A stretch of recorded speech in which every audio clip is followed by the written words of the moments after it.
जय जगन्नाथ पिला माने मु नहीं आसिली हम अष्टम श्रेणी थर्ड चैप्टर चैप्टर ना कौन पिला माने मराठा साम्राज्यर उत्थान तो माने कहितलो ना सर हम इतिहास भूगोल आ गोटे चैप्टर आणंतु सब पिला माने कमेंट करे ना सर नेक्स्ट चैप्टर आणंतु नेक्स्ट चैप्टर हां मु नहीं आसिलो नेक्स्ट चैप्टर ना पिला माने कोन ना मराठा साम्राज्यर उत्थान मराठा मान साम्राज्यर उत्थान माने कोन आरोटा हम पढिथिले दिल्ली सुल्तान मान को उत्थान से माने कोबेले ऊपर को उन्नति करथिले ता विषय पढिथिले आज हम कोन पढिया पिला माने मराठी मान साम्राज्य लोक मान से उत्थान उत्थान मान कौन पे कही ऊपर केमती उन्नति करते केमिति उन्नत धरण होते ता विषय आज आम कौन करवा खूब भल भाव आलोचना करवा हौ डेरी कर चलो देखा से पिला माने फास्ट कौन कही देख फास्ट देना देख से कौन कही ना केउ माने मराठा थिले ब्रिटिश माने क्षमता दखल करने पूर्व से किपरि विशाल निजर प्रभुत्व जाहिर कर पारथिले सेमानक शासन वैशिष्ट्य कौन थिला कौन कौन पढ़िया देखो तापर कौन पढ़िया ना कौन कहबा माने भारत इतिहास रे मराठा माने की प्रकार प्रभाव पकाई करथिले से माने कौन मराठा माने आसी कि भारत रे को भली शासन करथिले को भली प्रभाव पकाइथिले ता विषय हम खूब भलो भाबरे आलोचना करिवा चलो पिला माने हम वीडियो टी को डेरी करबिनी लॉन्ग करबिनी पूरा शॉर्ट रे सारिबा शीघ्र सारिबा हला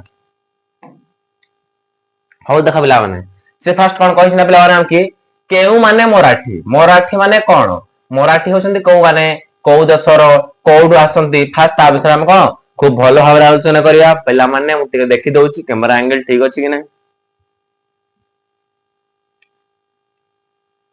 हो पिला माने ठीक अछि हला देखो पिला माने वर्तमान मराठी माने केउ माने को लोक माने मराठी तमे जेमिति पिला माने कोन चसा जातिर ना तमकी देखले कोन पिला माने कहबे ना ये चसा ये गौड़ सही बोले को माने मराठी आज हम जाओ देखिया फास्ट कौन देछि पिला माने ना वर्तमान महाराष्ट्र तथा दाक्षिणात्य मालभूमि रे बसवास करूतबा एक जनसमूह बा लोक मानकु मराठा बोली कुहा जाई थाए पिला माने से कौन कहला मराठा मान को माने मराठी ना वर्तमान रो जो महाराष्ट्र बा मुंबई जो लोक माने हला तथा दाक्षिणात्य मालभूमि रे महाराष्ट्र मुंबई रो दक्षिण रे गोटे मालभूमि अछि से मालभूमि रे को माने पिला माने से मानव बसवास करथबा गोटे जनभूमि जनसमूह कौन ना से कहूँ पिला माने महाराष्ट्र रो मुंबई रो दक्षिण आड़े कौन अच्छी ना गोटे मालभूमि अच्छी है मालभूमि माने से कौन किसी जंगल टाइप रहा से मालभूमि अंचल रे बसवास करुवा जनसमूह को लोक मानू कौन कहुए पिला माने ना कहुए मराठा बोली कहुए है पिला माने मु आशा करुच्ची खूब भल भाव बुझी पार्थिव मु कौन कहली पिला माने ना वर्तमान जो महाराष्ट्र बा मुंबई अच्छी तार कौन दक्षिण रे कौन अच्छी तार दक्षिण रे गोटे मालभूमि अच्छी से मालभूमि रे जो लोक माने कौन बास करछंती से बास करबाटा कौन कहुए पिला माने मराठा बोली कहुए है हो पिला माने नेक्स्ट देखो से कौन कहिछि ना सेमानकर भाषा मराठी पई सेमाने बेस परिचित सेमाने कोथि पई परिचित पिला माने तमे जेमिति ओडिसा रो पिला माने ओडिसा रो कौन तमड़ बेसी सब वर्ड सब कौन कहउछंती ना ओडिया कहउछंती सही भाषा पई ताकर सेडे को भाषा माने मराठी मानक कौन से मराठी भाषा पई सेमान कोन सबआडे परिचित थिले हला तारे कोन अछि द्वादश शताब्दी रे एही भाषार साहित्यिक इतिहास बेस समृद्ध होई आसी अछि से कोन पिला मान कहछि द्वादश शताब्दी कोन पिला माने 12 शताब्दी रो हला पिला माने 12 शताब्दी रो एही भाषार को भाषार पिला माने जो मराठी भाषार साहित्यिक इतिहास बेस समृद्ध होई आसी कोन अछि ताकर साहित्यिक इतिहास माने ताको जो आमर वर्तमान पिला माने कोन आमर जेमिति सब बही रे कोन अछि पिला माने सब बही रे ओडिया रे अछि ताकर से बही ताकर जते सब बही जहा सब साहित्यिक इतिहास करते इतिहास पाठ सब काहे लेखा अछि पिला माने ना मराठी भाषा रे खूब भलो भाबे लेखा जाईछि हो देखो तापर कोन अछि एही अध्याय रे हमें जानिबा सेमानकर राजनैतिक शक्ति वृद्धि घटी किपरि परवर्ती समय भारत इतिहास को प्रभावित करथिला पिला माने एही विषय रे एही जो वर्तमान जो विषय मराठी मानक विषय रे पढिबा एटा हम कोन जानिया पिला माने ना से कहूची ना ए अध्याय हम कोन जानिबा ना सेमानकर कोई राजनैतिक शक्ति बुझिला राजनैतिक मान ताको देश ताको लोक माने जो राजनैतिक करी को भली उन्नति करथिले ता विषय जेम पढिया हला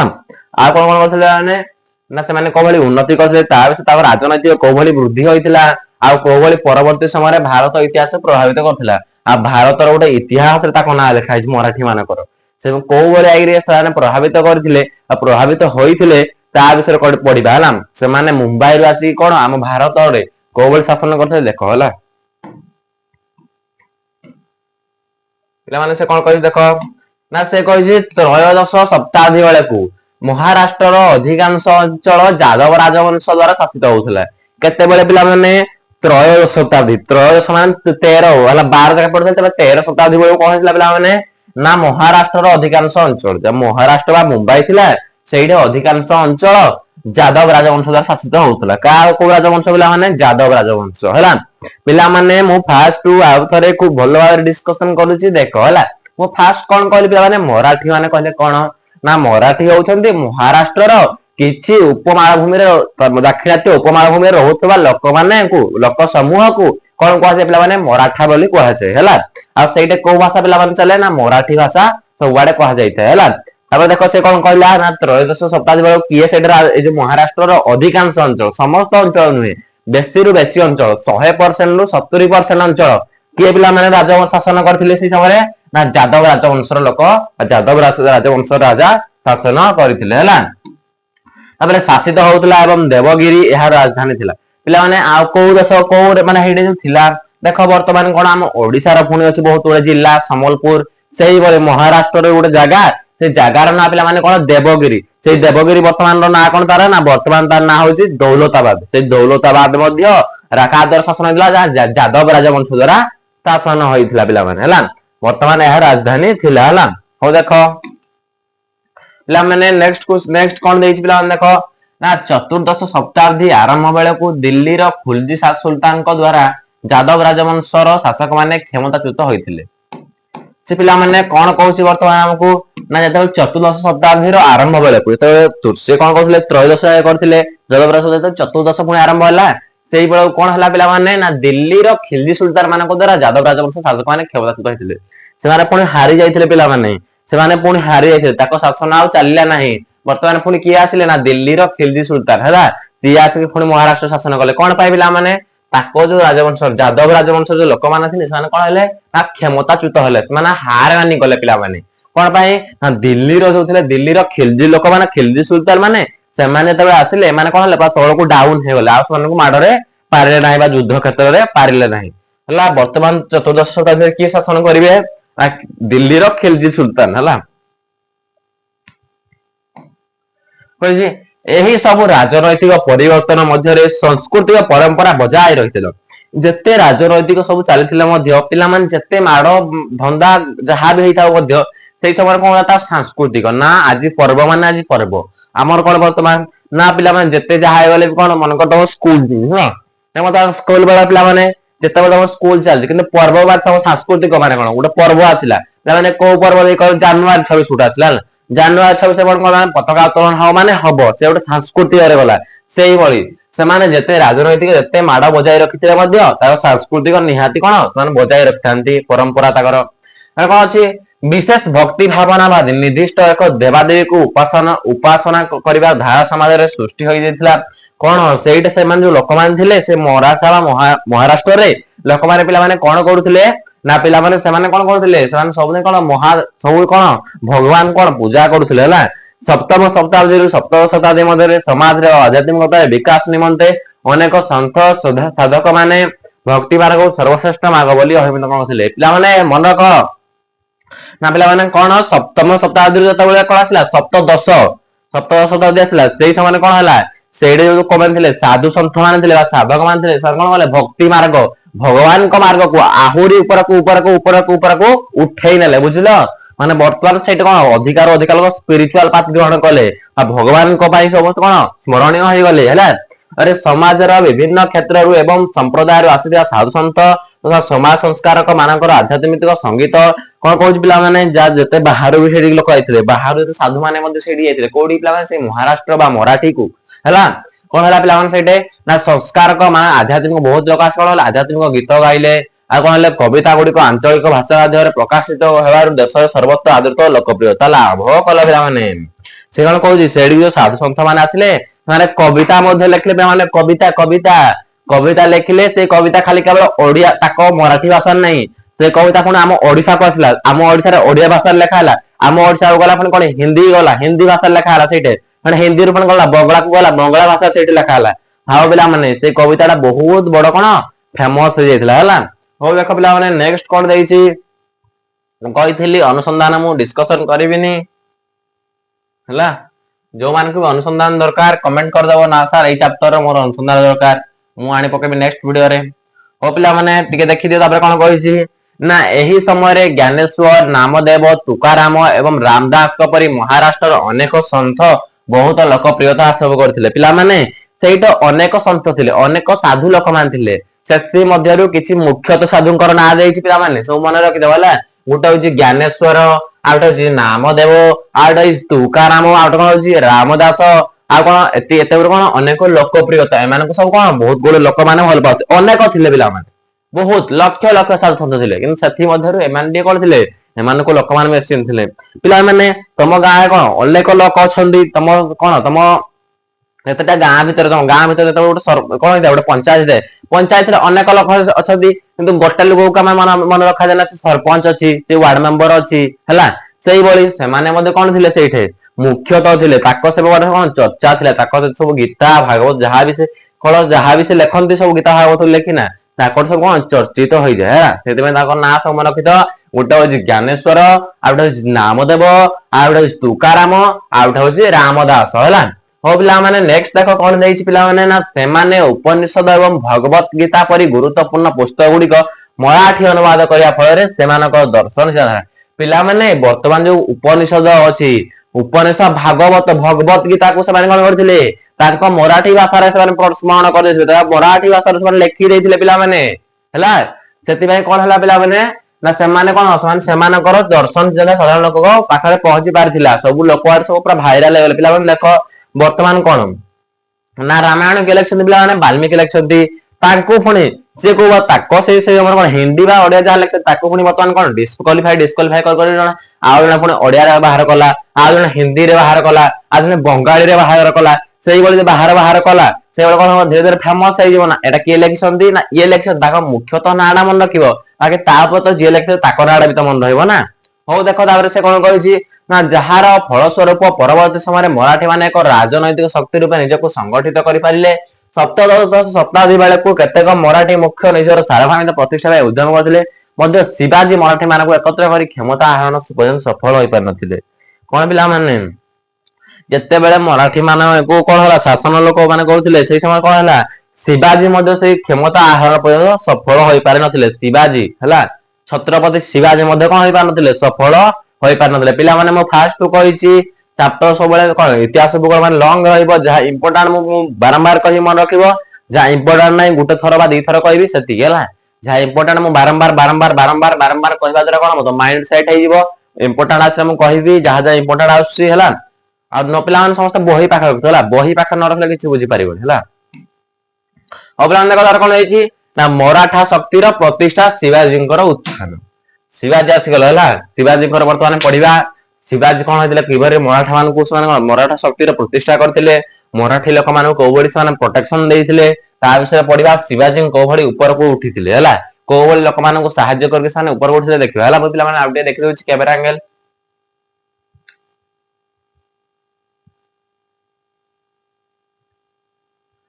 हो पिला माने देखो तापर कोन होइछि पिला माने ना मराठा शक्ति प्रतिष्ठा शिवाजींकर उत्थान हला शिवाजी को भली उत्थान होइतिले आ मराठा मानकर से माने कोन करथिले ना गोटे शक्ति प्रतिष्ठा होइतिले से शक्ति प्रतिष्ठा विषय पढिबा हला। 1630 ख्रीष्टाब्द रे शिवाजी भोंसले परिवार रे पिता शाहजी और माता कोन जीजीबाई को थारु जन्म लाभ करथिले। पिला माने कते मसिया से जन्म ग्रहण करथिले पिला माने 1630 ख्रीष्टाब्द रे हला कते पिला माने से कते मसिया कोन करथिले ना 1630 ख्रीष्टाब्द रे शिवाजी को भोंसले परिवार रे ताको पिता को नाम कोन थिला शाहजी और माता को नाम कोन थिला पिला माने जीजीबाई थिला हला से सेटे कोन करथिले जन्म लाभ करथिले पिला माने हला। हो हला तापर से कोन दैछि पिला माने देखो तापर से कोन कहिछि ना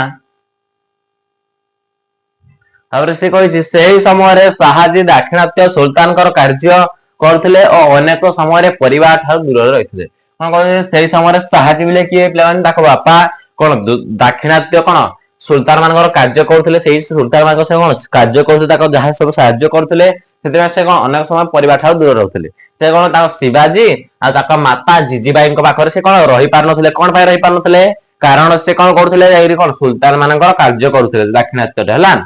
सेतेबेले पुणे ठारे थिबा तांकर जागीर स्तर शिवाजी निज माता जीजीबाई प्रत्यक्षा दत्तमान बढ़िया संगे संगे केतेक विश्वस्त कर्मचारी मूल्यबोध और उत्तम शिक्षा लाभ करने को सक्षम हो पारि कौन हूँ पिला माने से कहूची ना जितेबेले पुणे ठार जागीर स्थान शिवाजी कौन है जितेबेले पुणे ठार कौन माता पुणे ठार जीजीबाई प्रत्यक्ष तत्वावधान बढ़िया संगे संगे से कौन कले प्रत्यक्ष भाव माता सहित कौन से बढ़िले माँ संगे आ कौन कले से विश्वस्त कर्मचारी थे माँ जो थे गोटे विश्वस्त कर्मचारी थे से कौन से करते से कौन विश्वस्त कर्मचारी मूल्यबोध उत्तम शिक्षा लाभ करने को सक्षम हो पारे से कौन समस्त कौन शिक्षा लाभ करते किए पे शिवाजी समस्त मान शिक्षा लाभ कर उन्नति करते हो पे नेक्स्ट कौन देती कौन कही ना यह सहित पुणे रे अंचल सब नियमित भाव दक्षिण सुल्तान मान अधीन मराठी माने कार्य करते मध्य सृष्टि होता विवाद और शुद्ध जनता को अकथानीय दुख दुर्दशा दूसरा कौन कही मराठी मान कौन ना जो मैंने अधीन मराठी कार्य करते जो मान अधीन माने कौन मराठी मान क्या द्वारा शासित होते शासित होते बहुत दुख पिला पे आम देश को जो इंग्लैंड मैंने आसते से बहुत दुख पाई से मराठी मान जो शासित होते शासन द्वारा से कौन होता से समय बहुत दुख कष्ट पाते कौन कही ना शिवाजी को जिते बड़े मात्र 16 वर्ष होता से सामरिक अभियान आरंभ करते से कौन करते माने शिवाजी को जिते बड़े कौन होता पिला माने ना शिवाजी को जिते बड़े मात्र 16 वर्ष बयस होता से सामरिक अभियान आरंभ करते कौन गोटे अभियान आरंभ करते कौन पाइला लोक मान कौन करते शासन करते दुख कष्ट देखिए गोटे कौन करते से गोटे सामरिक अभियान आरंभ करते ना जो 16 वर्ष बयस होता है पे माने बर्तमान जो फास्ट इयर है प्रथम से अवहेलित और अनधिकृत दुर्ग गुड़िकर अधिकारी करी सेगुड़िकर सुरक्षा को सुदृढ़ करने सहित निज अधिकृत पुणे रे अंचल गुड़िक एकत्रीकरण कले राजनैतिक अर्थनैतिक सांस्कृतिक विकास को गुरुत्व देवा सहित तांकर सार्वभौमिक राज्य व स्वराज्य और दूरदृष्टि को वर्ष वर्ष धरि जीवित रखिथिला जहाकू आमे एही अध्याय आलोचना करिया पिला माने से कौन कहूँ ना जिते बड़े शिवाजी कौन कले 16 वर्ष बयस गोटे अभियान करें कौन कले अभियान ना जो देश को लोक शासन करते कौन अभियान कले से समय कौन है पे से कौन करे ना जैसे आखपाखे सब लोक थे लोक मान को एकत्र कर कौन शासन लड़िले आम बर्तमान कौन पढ़िया पे कौ भाई राजनैतिक होता कौ भाई अर्थनैतिक करते शिवाजी कौ भाई सांस्कृतिक विकास को गुरुत्व देवा आ कौन सार्वभौमिक राज्य स्वराज्य यही दूरदृष्टि को वर्ष वर्ष जीवित रखा जहाँ को आम ये अध्याय आज पढ़ा बा आलोचना करवा पे देख नेक्स्ट पेज कौन देखिए देखी पे फास्ट पेज अच्छे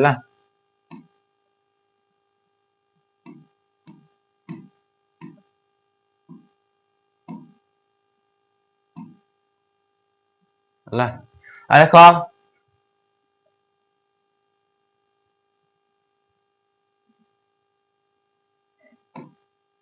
शिवाजी राज्य खूब शीघ्र भारतर पश्चिम उपकूल आड़क प्रसारित है कौन है शिवाजी जो राज्य थिला से राज्य पे कौन है खूब शीघ्र भारतर पश्चिम उपकूल आड़क कौन है प्रसारित है एवं उपकूल अंचल संपद को अख्तियार करने लक्ष्य कौन है पे एक नैशान गठन कर आवश्यक पड़ा पे से कौन कहूँ से कहूँ ना से कहूँ जिते शिवाजी राज्य खूब शीघ्र भारत पश्चिम उपकूल प्रसारित है बढ़िला राज्यटी एवं उपकूल अंचल संपद को अख्तियार करने लक्ष्य एक नैशाना गठन कर आवश्यक पड़ा से कौन है गोटे नैशान्य गठन कले गठन करने कौन राज्य धीरे कौन पश्चिम आड़ा को लगे प्रसारित होगा लगे वास्तव में से समय शिवाजी यह एक वैप्लविक पदक्षेप से कौन थी गोटे वैप्लविक पदक्षेप थी से समय निजर लोक मान शत्रु बल रक्षा कौन रक्षा करने शिवाजी एक अभिनव युद्ध विद्या करला रसकौशल आरंभ करते पे मन रखुला ना निजर लोक मान से शत्रु बल रक्षा करने से कौन करते ना शिवाजी अभिनव युद्ध विद्या आरंभ करते कौन करते एक अभिनव युद्ध विद्या गरिला रणकौशल आरंभ करते से कौन आरंभ करते ना शत्रु बल रक्षा करने जो केतक लोक को छोट छोट दल विभक्त कराइला से दल कौन कराला पे जो अभिनव युद्ध विद्या गरिला रण कौशल होता से कौशल कौन था ନା ଛୋଟ ଛୋଟ ଲୋକମାନଙ୍କୁ କଣ ଗୋଟେ ଦଳରେ ବିଭକ୍ତ କରାଇ ଏକ ନିର୍ଦ୍ଦିଷ୍ଟ ଲକ୍ଷ୍ୟ ନିୟୋଜିତ କରାଉଥିଲେ। କଣ କରାଉଥିଲା ପିଲାମାନେ ନା ତାଙ୍କର ଗୋଟେ ବହୁତ ବଡ ଥିଲା ସେଇ ଯୋଉ ଏଇ ଯୋଉ କୌଶଳଟା ଆରମ୍ଭ କରିଥିଲେ ସିଏ ସେ କଣ ହେଲା ସେଇଟା ସବୁ ଛୋଟ ଛୋଟ ଲୋକମାନେ ଥିଲେ ସେ ଯେତେ ସବୁ ଛୋଟ ଛୋଟ ଲୋକମାନେ ଯେତେ ସବୁ ଲୋକମାନେ ଥିଲେ ଗୋଟେ ଦେଖ ଏଇଟା ଗୋଟେ ଛୋଟ ଛୋଟ ଲୋକମାନେ ଏଇଟା କଣ ଗୋଟେ ଗ୍ୟାଙ୍ଗ ଅଛନ୍ତି ହେଲା ଗୋଟେ ଗ୍ୟାଙ୍ଗ ଅଛନ୍ତି ଏବଂ ଛୋଟ ଛୋଟ ଲୋକମାନେ ଗ୍ୟାଙ୍ଗ ହେଲେ ଆଉ କଣ ହେଲେ ସେମାନଙ୍କୁ ଗୋଟେ ନିର୍ଦ୍ଦିଷ୍ଟ ଲକ୍ଷ୍ୟ ଦିଆହେଲା ନା ତମେ ଏଇ ଲକ୍ଷ୍ୟଟାକୁ କଣ ନା ତମେ ଏଇଟା କଣ ଅଛି ଭାତ ଅଛି ତମେ 4 ଜଣ ଏଇ ଭାତଟାକୁ ଖାଇବ ହେଲା ଗୋଟେ ଲକ୍ଷ୍ୟ ଦିଆହେଲା। ଆଉ ଗୋଟେ ଅଛି ଆଉ ଗୋଟେ ଟିମ୍ ଏଇଭଳିଆ ହେଲେ ଏମାନେ କଣ ହେଲେ ଏମାନେ କଣ କହିଲେ ନା ତମେ ଡାଲି ଖାଇବ ପିଲାମାନେ କଣ ସେଭଳି ଗୋଟେ ନିର୍ଦ୍ଦିଷ୍ଟ ଲକ୍ଷ୍ୟ ଦେଲେ ନା ତମେ ଏଟା କର ହେଟା କର ଏଟା କର ଏଟା କର ମାଡ ହୁଅ ସେ କହିନଥିଲେ ତମେ ଗୋଟେ ନିର୍ଦ୍ଦିଷ୍ଟ ଲକ୍ଷ୍ୟ କଲେ ଗୋଟେ ଛୋଟ ଛୋଟକୁ ଏକାଠି କଲେ ଆଉ କଣ କଲେ ଗୋଟେ ନିର୍ଦ୍ଦିଷ୍ଟ ଲକ୍ଷ୍ୟ କଲେ ହେଲା। ହଉ ପିଲାମାନେ ଦେଖ ନେକ୍ସଟ କଣ କହିଛି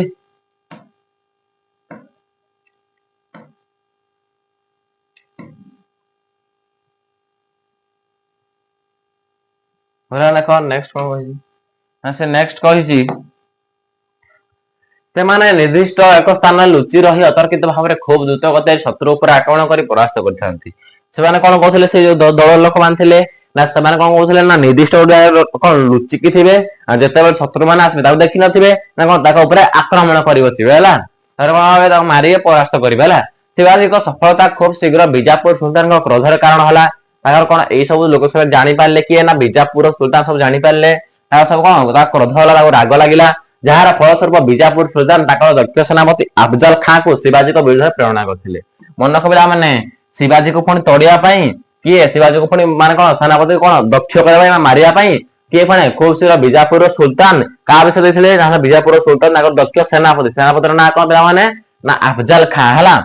ଆଫଜାଲ ଖାଁଙ୍କୁ କହିଥିଲେ ନା ତମେ ତାକୁ କଣ ଯୁଦ୍ଧରେ ପରାସ୍ତ କରିବ ହେଲା ମାରିବ ହେଲା। ଘଞ୍ଚ ଜଙ୍ଗଲ ମଧ୍ୟରେ ଥିବା ପ୍ରତାପଗଡ ଦୁର୍ଗରେ ପରସ୍ପର ସାମ୍ନାସାମ୍ନି ସାକ୍ଷାତ କରିବା ପାଇଁ ଶିବାଜୀ ଓ ତାଙ୍କର ବୟସମାନ ଦାତାମାନେ ଆଫଜାଲ ଖାଁକୁ ମନେଇ ପାରିଥିଲେ ସେଠାରେ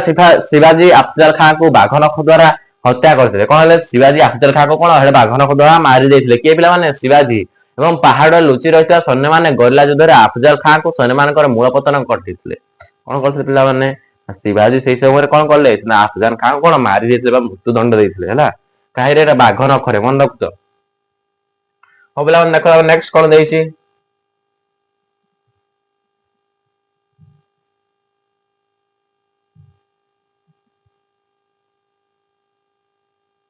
ହଉ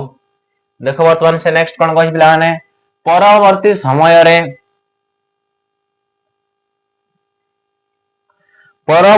ସେ କଣ କହିଛି ପରବର୍ତ୍ତୀ ସମୟରେ ମୋଗଲ ସେନାପତି ସାୟନ୍ତ ଖାଁ ଏକ ବିଶାଳ ସୈନ୍ୟବାହିନୀ ଦ୍ୱାରା ଦୀର୍ଘ 3 ବର୍ଷ କାଳ ଶିବାଜୀଙ୍କ ରାଜ୍ୟକୁ ଆକ୍ରମଣ କଲେ। ତାପରେ ପୁଣି କଣ ହେଲା ପିଲାମାନେ ତାପରେ ପୁଣି ସେନାପତି ସାୟନ୍ତ ଖାଁଙ୍କର ଏକ ବିଶାଳ ସୈନ୍ୟବାହିନୀ କଲେ ପୁଣି କଲେ ସେ 3 ବର୍ଷ କଣ ହେଲେ ଶିବାଜୀଙ୍କୁ ଆକ୍ରମଣ କଲେ ଶିବାଜୀକୁ କଣ ପାଇଁ କାରଣ ସେ ମାରି ଦେଇଛନ୍ତି ଜଣଙ୍କୁ ବାଘ ନଖରେ। ଶେଷରେ ମାତ୍ର ଅଳ୍ପ କେତେକ ସୈନ୍ୟଙ୍କ ସହାୟତାରେ ଶିବାଜୀ ରାତି ସମୟରେ ସୟଦ ଖାଁ ଶିବିର ଉପରେ ଆକ୍ରମଣ କଲେ। ପୁଣି କଣ ହେଲେ ଶିବାଜୀ ପୁଣି କାହା ଉପରେ ଆକ୍ରମଣ କଲେ ଜାଣିନେ ସେଇ ଯୋଉ ଶିବାଜୀ ଯୋଉ ସୈନ୍ୟବାହିନୀ ଯୋଉ କରିଥିଲେ ସୈନ୍ୟମାନଙ୍କ ଉପରେ କଣ ହେଲେ ଶିବାଜୀ ରାତି ସମୟରେ ସାୟଦ ଖାଁଙ୍କ ଶିବିର ଉପରେ ଆକ୍ରମଣ କଲେ। ସାୟଦ ଖାଁଙ୍କ ଶିବିର ଉପରେ କଣ ହେଲେ ପୁଣି ଆକ୍ରମଣ କଲେ। ଏହି ଆକ୍ରମଣରେ ସାୟଦ ଖାଁ ନିଜର କେତୋଟି ଅଙ୍ଗୁଳି ହରାଇବା ସହିତ ଅଳ୍ପରେ ଖସିଗଲେ। କଣ ହେଲେ ଯେତେବେଳେ କଣ ଶିବାଜୀ ପୁଣି ରାତିରେ ଆକ୍ରମଣ କଲେ ଆକ୍ରମଣ କାହାକୁ ନା ପିଲାମାନେ ନା ସେଇ ଯୋଉ ଥିଲେ ସୈନ୍ୟଙ୍କ ସହାୟତା କିଏ ନା କଣ ପିଲାମାନେ ନା କଣ ସାୟନ୍ତ ଖାଁଙ୍କର ସେ କଣ ତାଙ୍କ ଆଙ୍ଗୁଳି ସବୁ କାଟିଦେଲେ କିଏ ନା ଶିବାଜୀ ଆଙ୍ଗୁଳି କାଟି ସେ କଣ ଟିକେ ଟିକେରେ ବଞ୍ଚିଗଲେ ଏବଂ ଖୁବ ଶୀଘ୍ର ମହାରାଷ୍ଟ୍ର ପରିତ୍ୟାଗ କଲେ। ସେ କଣ ହେଲେ ଖୁବ ଶୀଘ୍ର ମହାରାଷ୍ଟ୍ର ଛାଡିକି ପଳେଇ ଗଲେ ହେଲା। କଣ ପାଇଁ ପଳେଇ ଗଲେ ଶିବାଜୀ ତାଙ୍କ କଣ ହେଲେ ଆଙ୍ଗୁଠିକୁ ଛେଦନ କରିଦେଲେ ହେଲା। ଶିବାଜୀଙ୍କର ଏହି ଅତର୍କିତ ଆକ୍ରମଣକୁ ଆଜିର ସମୟରେ ସର୍ଜିକାଲ ଷ୍ଟ୍ରାଇକ ବା ଲକ୍ଷ୍ୟ ଦେବୀ ଆକ୍ରମଣ ବୋଲି କୁହାଯାଏ। ପିଲାମାନେ ମନେ ରଖ ଆସିଗଲା ଇମ୍ପୋର୍ଟାଣ୍ଟ ହେଲା ନା ଶିବାଜୀଙ୍କର କୋଉ ଆକ୍ରମଣକୁ ସର୍ଜିକାଲ ଷ୍ଟ୍ରାଇକ ବୋଲି କୁହାଯାଏ ହେଲା। ଗୋଟେ ଗୀତ ଯୋଉ ସର୍ଜିକାଲ ଷ୍ଟ୍ରାଇକ ସେଇଭଳି କଣ ସର୍ଜିକାଲ ଷ୍ଟ୍ରାଇକ ବା ଲକ୍ଷ୍ୟଭେଦୀ ଆକ୍ରମଣ ବୋଲି କୁହାଯାଏ। କାହାକୁ ପିଲାମାନେ ନା ଶିବାଜୀଙ୍କର ଯୋଉ ସେ କଣ କରିଥିଲେ କାହାକୁ ମାରିଥିଲେ ପିଲାମାନେ ନା ତାଙ୍କ ସାହାଯ୍ୟ କରିଥିଲେ ଶିବାଜୀଙ୍କ ସାୟଦ ଖାଁକୁ ଯୋଉ ତାଙ୍କ ଆଙ୍ଗୁଳି ହରେଇକିରି କଣ ଅଳ୍ପ ଖସି ଗଲେ ସେଇ ଯୋଉ ମହାରାଷ୍ଟ୍ର ପରେ ପରିତ୍ୟାଗ କରିଦେଲେ ସେଇ ପରିତ୍ୟାଗ କରିଥିଲେ କେତେବେଳେ କରିଥିଲେ ନା ଶିବାଜୀ ଯୋଉ ରାତି ସମୟରେ ସୟନ୍ତ ଖାଁଙ୍କ ଶିବିର ଉପରେ ଆକ୍ରମଣ କରିଥିଲେ ସେଇ ଆକ୍ରମଣକୁ କଣ କୁହାଯାଏ ପିଲାମାନେ ନା ଆଜିକା ସମୟରେ ସର୍ଜିକାଲ ଷ୍ଟ୍ରାଇକ ବା ଲକ୍ଷ୍ୟଭେଦୀ ଆକ୍ରମଣ ବୋଲି ତାକୁ କୁହାଯାଇଥାଏ। ମନେ ରଖୁଥିବ ପିଲାମାନେ ଶିବାଜୀଙ୍କର କୋଉ ଆକ୍ରମଣକୁ ପିଲାମାନେ ସର୍ଜିକାଲ ଷ୍ଟ୍ରାଇକ ବୋଲି କୁହାଯାଇଥାଏ ମନେ ରଖ ହେଲା। ଦୀର୍ଘ 3 ବର୍ଷ ଧରି ଲଗାତାର ଆକ୍ରମଣାତ୍ମକ କାର୍ଯ୍ୟକଳାପ ଯୋଗୁଁ ମୋଗଲ ସମାଜର ଏକ ଧନଶାଳୀ ସହର ସୁରତ वर्तमान जो गुजरात वर्तमान वर्तमान कौन पिला जो गुजरात अच्छी कौन है ना को निज अख्तियार को आनी किए पिला माने मोगल साम्राज्य माने हला 3 वर्ष धरि लगातार आक्रमण कले आ वर्तमान जो गुजरात अच्छी कौन ना अख्तियार रे आनी हला।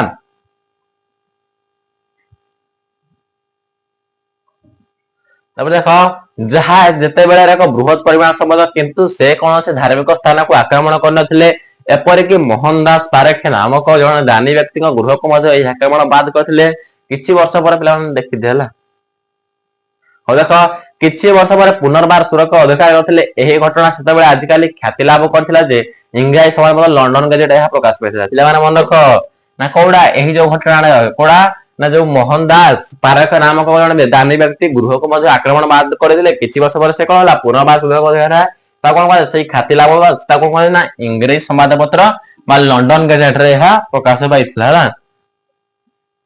ताको जदि यथाशीघ्र अर्थ प्रदान करा न जाए तबे से कौन पुनर्बार सूरत शहर को अधिकार ध्वंस करदेव बोली यूरोपीय कूटनैतिक प्रधान चिट्ठी लिखिथिला यूरोप लोक माने कौन चिट्ठी कले ना जेते बेले कौन ताको तमे जदि कौन करबो यथाशीघ्र अर्थ प्रदान बा टंका ताको न दबो से कौन करिवो पुणी कौन करबो यूरोपीय राजनैतिक कूटनैतिक प्रधान चिट्ठी लिखिथिला ना कौन जो सूरत शहर को कौन ध्वंस करी भांगी देबो से चिट्ठी लिखिथिला ना मते कौन दरकार अर्थ दरकार हला हो ता देखो सूरत शहर को अधिकार करने शक्तिशाली मोगल साम्राज्य प्रति अनंत अपमानजनक थिला तेणु मोगल बादशाह औरंगजेब शिवाजी को परास्त करने विशिष्ट राजपूत सेनापति जयसिंह को पठाई शिवाजी पराजित होगले पिला शिवाजी हारी गले काढ हारी गले पिला ना मोगल बादशाह औरंगजेब शिवाजी को परास्त करते किए नाना मन ना शिवाजी तो समस्त को हरते ना शिवाजी के हारे हारे पिला कौन सब कौन सब समय ठीक था पिला से मध्य हारिथिले कि हारिथिले पिला माने ना बादशाह औरंगजेब हला शिवाजी को परास्त कर राजपूत सेनापति जयसिंह को पठाइथिले शिवाजी पराजित होगा पर 1665 ख्रीष्टाब्दରେ पुणे निकटवर्ती पुरंदर दुर्ग रे जयसिंह सहित एक चुक्ति स्वाक्षरित होला कौन शिवाजी राज्यर एक बृहत्तम अंश देवा सहित पुत्र संभाजी को मोगल शासन कार्य नियोजित होगा पड़ा से कौन कहला पिला माने जेतेबेले से जो शासन रे जो हारी गले काढ हारी गले पिला माने ना जो शक्तिशाली मोगल साम्राज्य थिले बादशाह औरंगजेब ताको शिवाजी परास्त करदे शिवाजी को से परास्त करदेले ताहा द्वारा से कौन कले ना से ताकर जो जगह राज्य गोटे पुत्र था पुत्र कार शिवाजी पुत्र संभाजी कौन करते मोगल शासन कार्य कौन करते नियोजित होगा पड़ीला हो पिला माने देखी तो मुझे जहाँ कहली चैप्टर है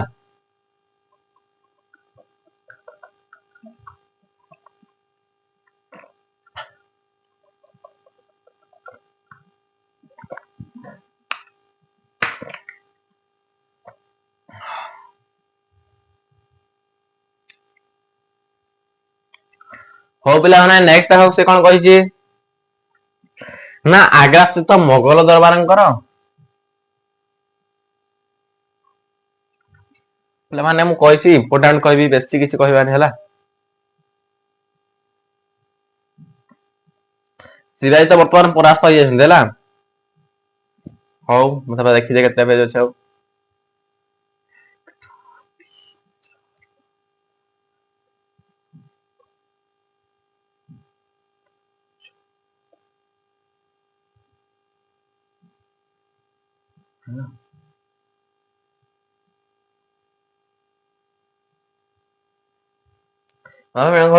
मराठा शासन बा साधारण प्रशासन पड़िबा हला